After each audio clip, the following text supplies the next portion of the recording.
we know that Harry and Meghan were told no photos, which Meghan is furious about. Why? Because she needed that photo opportunity. She needed the image that says, I'm back, I'm royal again. Fantastic that the king called their bluff and said, well, you're arguing that you want your kids to be with their grandparents. Fine, we'll do that. Behind closed doors, no photographs, and no revelations about what happened. Harry and Meghan are thinking, oh, that's not really what we wanted. What we wanted is a very, very clear message that we're back. So in the end, it wasn't about the kids. And the royal security was not about safety. It's about getting that picture, getting that footage of them back in a royal property. The high-stakes game of royal optics has just hit an absolute dead end, and the fallout behind closed palace doors is nothing short of explosive. For years, the Montecito playbook relied on a single, indispensable asset: seamless, unrestricted access to the British royal family. Every glance, every corridor walked, every private reconciliation was potential currency, fuel for multi-million-dollar streaming deals, glossy magazine exclusives, and slickly produced tell-all memoirs. But the moment Harry and Meghan stepped foot back on British soil for what was supposed to be a historic family summit, King Charles didn't just slam the door shut. He locked it, drew the deadbolts, and issued an ultimatum that sent shockwaves all the way back to California. No camera crews. No Netflix operators lurking in the shadows. No private photographers trailing behind under the guise of personal security. And above all, absolutely zero photo opportunities. Let that sink in for a moment. For a couple whose entire post-royal identity hinges on maintaining a visible, marketable connection to the House of Windsor, being stripped of the ability to take a single photograph inside a royal residence is a fatal blow to the brand. Meghan wasn't just disappointed. She was reportedly incandescent with rage. Because at its core, this summit was never purely about family healing. If it were just about a grandfather spending precious time with his grandchildren, Archie and Lilibet, the presence of a lens wouldn't matter in the slightest. Intimate family moments don't require production crews or high-resolution proof for the global press. By enforcing a total photo ban at Highgrove, King Charles effectively dismantled the entire Sussex strategy in one single, calculated move. He called their bluff with cold, surgical precision. The narrative coming out of the Montecito camp had long been that they simply wanted to bring the family together, that they wanted the grandchildren to know their sovereign grandfather, and that they were reaching out an olive branch. King Charles looked at that olive branch, saw the commercial hooks hidden beneath the leaves, and said, "Fine. You want a family visit? You can have a family visit. But it will happen entirely in the dark, behind closed doors, under strict lockdown, with no cameras, no recording devices, and zero photo evidence to take back to Los Angeles." The realization that they were leaving that meeting with empty hands and empty memory cards was an absolute nightmare scenario for Meghan Markle. Imagine the sheer panic of orchestrating a transatlantic trip, navigating the intense media scrutiny, lining up the PR narrative, only to be met at the gates of Highgrove with security protocols tighter than a state vault. The royal vault of imagery was officially closed. The king made it abundantly clear that the crown is not a backdrop for commercial content, nor is Highgrove a set for a future documentary sequence. When you look at the desperation driving this situation, it becomes painfully obvious why a single photograph meant everything to the Sussex camp. They needed that image. They needed the visual proof to show streaming executives, corporate sponsors, and a skeptical global audience that they still held the keys to the kingdom. They needed the frame of Meghan standing inside a royal estate, smiling alongside the king, to broadcast a simple message to the world. We are back. We are relevant. We are royal. Without that picture, the entire trip became a commercial write-off. They were handed a private, quiet, strictly monitored family tea, the exact opposite of the global media flex they desperately required. And so, locked out of Highgrove's photo opportunities and denied the golden royal snapshot, the Sussex machinery was forced into a corner. But if there is one thing we have learned over the last 4 years, it is that when a plan falls apart for Meghan Markle, a backup plan is already in motion. If the king would not allow his estate or his image to be used for the brand, alternative arrangements had to be made. And that brings us to the shocking pivot that occurred just hours later. a desperate move involving Princess Diana's ancestral home at Althorp that has left royal watchers stunned.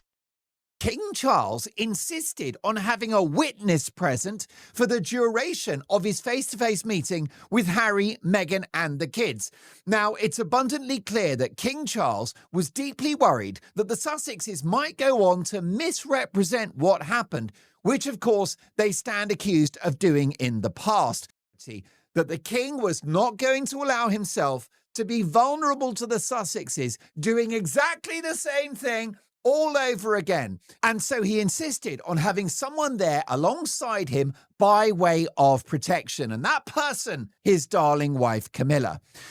That Camilla's attendance was very deliberate. This wasn't an accident. And this was not a courtesy. It was not a gesture. It was protection. Is not confident to spend an hour or two with the Sussexes and not be fearful that that will be used against him in a future documentary, a future interview. To fully comprehend the sheer level of panic unfolding behind the scenes, you have to look at the atmosphere inside that room at Highgrove. This was not a warm, cozy family reunion filled with casual laughter and relaxed conversation. This was a carefully calibrated, legally airtight summit. And the reason it had to be conducted like a high-level diplomatic negotiation comes down to one single word: trust. Or rather, the complete and total destruction of it. King Charles is a monarch currently dealing with significant personal health battles, carrying the immense weight of the crown, and attempting to steer the institution into a stable future. He is a father who undoubtedly loves his son, but as king, he can no longer afford the luxury of paternal naivety. He has learned the hardest possible lessons over the last 4 years. He watched as private family conversations were dissected on global television during the Oprah Winfrey interview. He saw intimate details of family arguments and private palace corridors splashed across the pages of Harry's memoir, Spare. He watched as his late mother, Queen Elizabeth II, was subjected to stress during her final years as accusations and claims flew across the Atlantic. So when Harry and Meghan requested a face-to-face meeting, King Charles made a decision that spoke volumes about the reality of their relationship. He refused to sit in a room alone with them. Think about how extraordinary that is. A father feeling so vulnerable in the presence of his own son and daughter-in-law that he requires a formal, legal-style witness just to sit down for a cup of tea. If you're Prince Harry and you reflect on the fact that your old man didn't feel safe being alone with you, then you've got a problem. This wasn't an oversight. It wasn't a scheduling coincidence. It was a deliberate, protective shield. And the person he chose to stand by his side as that human shield was the woman he trusts above all others, Queen Camilla. Royal author Robert Jobson confirmed what many inside palace circles had known for weeks. Queen Camilla's presence at that meeting was not a polite gesture. It was not social courtesy. It was pure, unadulterated protection. The king knew that any word he uttered, any gesture he made, any casual comment about the weather, his health, or the family could potentially be twisted, reinterpreted, or weaponized in a future broadcast or written tell-all. If he said a dress looked nice, would it be spun as a subtle microaggression? If he commented on his grandchildren's features, would it be parsed for subconscious bias? In the post-Spare era, every word spoken to the Sussexes carries immense institutional risk. By placing Queen Camilla directly in the room, King Charles ensured there was a rock-solid, unquestionable witness to every single second of interaction. If a claim were made 6 months down the line in a glossy American interview that the king said this or the king promised that, Queen Camilla would be there to set the record straight with absolute authority. Imagine the tension in that room. You have Harry and Meghan, who walked in expecting a private, emotional setting where they could potentially rebuild leverage or secure commitments, suddenly realizing that every moment is being observed by the very woman Harry viciously attacked in his memoir. Harry, who famously referred to Camilla as the other woman and raised fears of a wicked stepmother, was now forced to sit across from her while she acted as the official guardian of the king's words. This single move transformed the meeting from an intimate family chat into a formal, transactional procedural event. It signaled to Harry and Meghan that the days of casual access are dead and buried. The king was essentially saying, "I will see you, I will see my grandchildren, but I will not allow myself to be made vulnerable ever again. This level of institutional defense threw the Sussex strategy into utter chaos. When you cannot get a private photo, and you cannot get an unwitnessed conversation to spin later, the commercial value of the trip plummets to zero. You are stripped of narrative control. You cannot go on a podcast or sit down with a friendly host and say, "When we were alone with the king, he told us." Because the entire world now knows they were never alone with him. Queen Camilla was there. The record was locked. Faced with an absolute lockdown at Highgrove, with Camilla watching every interaction and cameras explicitly banned from the premises, Meghan was left with a massive PR deficit. She had traveled to the UK. The press knew a meeting had taken place, yet she had zero visual content to show for it. No royal backdrop, no royal photos, no leverage. Which brings us to what happened next, a calculated, 14-hour strategic pivot that has ignited an absolute firestorm online. When the front door at Highgrove is locked in your face and the cameras are banned, what do? If you are Meghan Markle, you don't accept defeat. You change the venue, tap into the ultimate royal emotional trigger, and drop a photo release that sends a direct, unmistakable message straight back to Buckingham Palace. Just 14 hours after details of the Highgrove lockdown began circulating, a sudden, highly convenient photo dump surfaced online. The images didn't feature Highgrove, nor did they feature King Charles. Instead, they showed Archie and Lilibet running barefoot through sunlit gardens, framed by magnificent, historic trees. The setting? Althorp House, the ancestral childhood home and final resting place of Princess Diana. Look closely at the timing of this release, because in the world of high-level public relations, timing is never an accident. It is everything. Meghan had just been completely shut out from obtaining any photographic evidence of her children with their paternal grandfather, the king. The royal photo op was dead on arrival. So, what was the immediate countermove? Pivot directly to the memory of Princess Diana.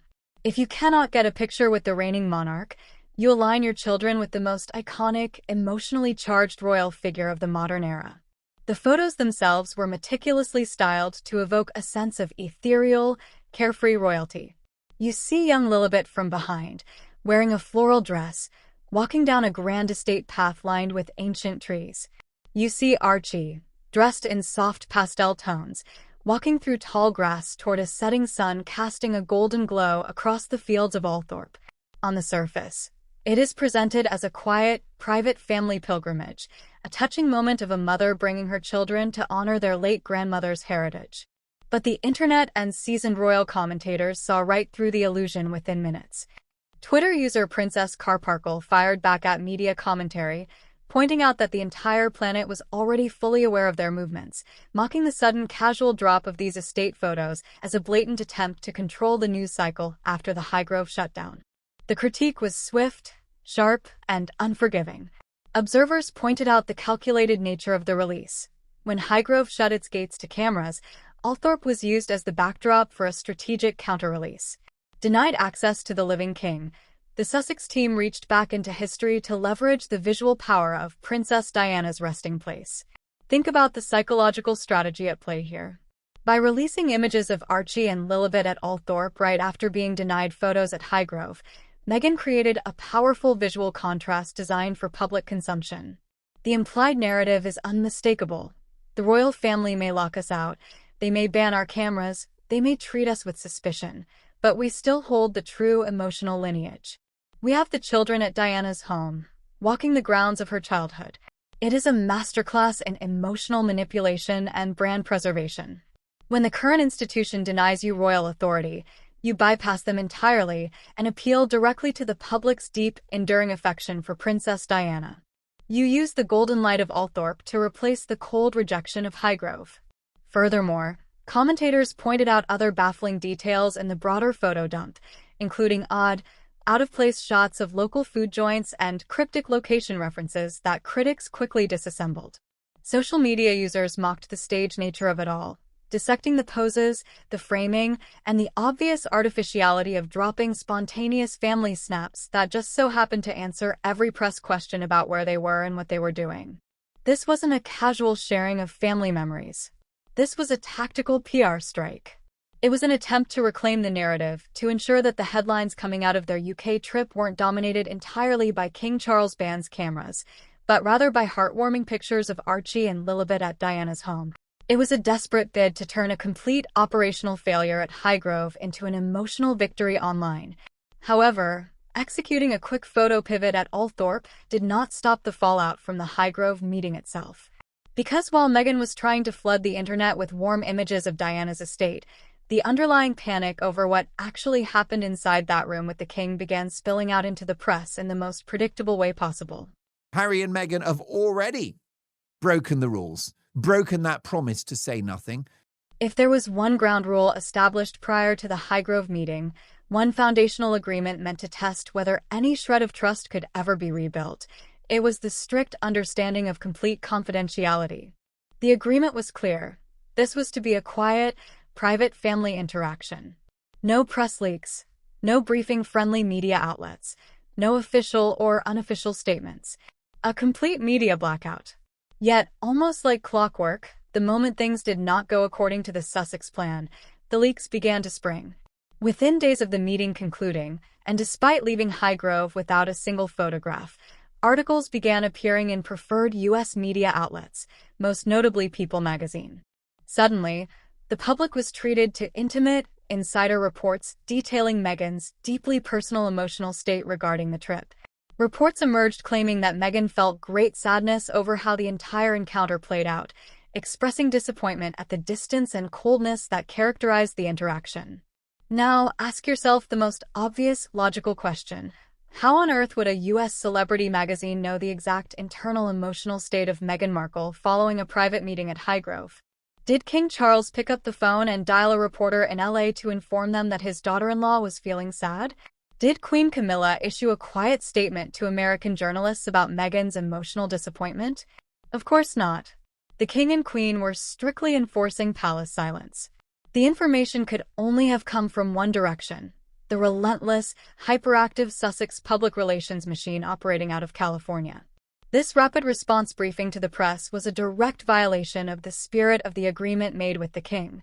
It proved, beyond a shadow of a doubt, why King Charles was so utterly justified in bringing Queen Camilla into that room as a witness. The ink on the agreement was barely dry before the narrative was being spun to friendly journalists to ensure Meghan was portrayed as the aggrieved, heartbroken party who simply tried her best to bring a family together. The phrase "great sadness" was chosen with surgical PR precision. It shifts the blame entirely onto the royal family. It paints a picture of a loving, well-intentioned mother who brought her young children across the Atlantic out of the goodness of her heart, only to be met by a cold, unyielding, paranoid institution that insisted on witnesses and camera bans. It rewrites the story. It turns a justified security lockdown by the sovereign into an act of unprovoked cruelty against a family trying to heal. This is the classic Sussex operational model in full view. When you don't get the visual content you came for, you switch immediately to narrative framing. If you can't have the picture of Archie hugging the king, you make sure the headlines state how sad you are that the king didn't facilitate a warmer environment. You control the emotional tone of the story before the palace can even issue a routine no comment. What Meghan and her team failed to realize, however, is that this immediate press briefing completely validated the king's deepest fears. It proved to the palace that no matter how small the interaction, no matter how strict the confidentiality rules, information will always find its way to the media if it serves the Sussex narrative. It completely blew up any remaining fragile hopes of future informal visits. By running to preferred outlets to voice her sadness over the Highgrove lockdown, Meghan didn't manage to pressure the king into relaxing his rules for next time. Instead, she sealed the lock even tighter. She showed the king, the royal household, and the British public that the mistrust isn't a paranoid conspiracy on the part of the palace. It is a practical, necessary response to an ongoing PR strategy that refuses to respect privacy. And as dramatic as this breakdown at Highgrove appears, the reality is even more damaging for the Sussexes.